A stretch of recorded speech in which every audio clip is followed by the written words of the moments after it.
112 members of the U.S. Congress have signed a letter to the Secretary of State demanding he retract the U.S. decision to cut funding to the UN Agency for Palestinian Refugees. They say the move, taken by the Trump administration in August, threatens to destabilize the region. Now, since the funding was cut, the agency has entered a period of crisis. Protesters have been surrounding UN cars carrying its personnel, angry that they're no longer receiving help, prompting the agency to pull some of its staff from Gaza over fears of safety. We discussed the current situation with the head of the UN Refugee Agency in Gaza. There was a nasty incident 2 days ago when I was meeting with some colleagues in a hotel here in Gaza City because I can't meet in my office, and when angry demonstrators came and tried to prevent us from leaving that place. One car with colleagues got stuck and was surrounded by angry demonstrators for over an hour.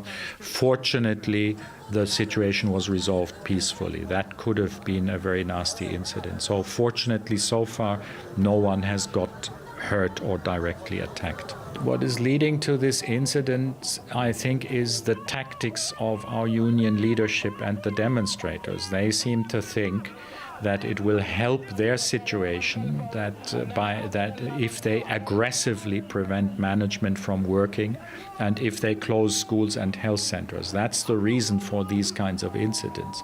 It helps no one. No one wins. The U.S. says that it's been sharing the disproportionate burden of funding the agency, and it doesn't want to participate in this irredeemably flawed operation anymore. Well, following the funding cuts, the EU Parliament debated on Tuesday the options to help the UN Refugee Agency.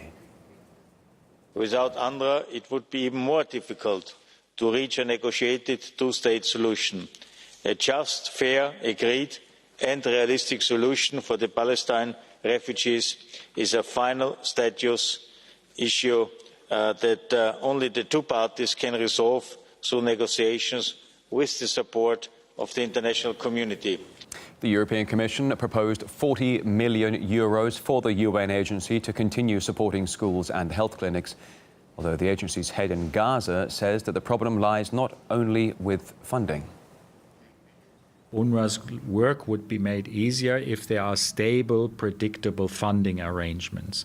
So the countries that helped us this year need to continue this next year, and hopefully we will get more. I hope that the authorities will do a bit more than they're currently doing to ensure that UNRWA can fully and properly function here in Gaza.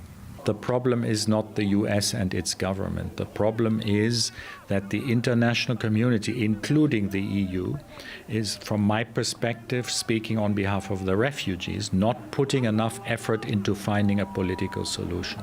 What is needed is not member states criticizing each other. What is needed is member states working together to bring Israel and Palestine to the table, to have a proper discussion and negotiation about a peaceful solution. That is what's needed most.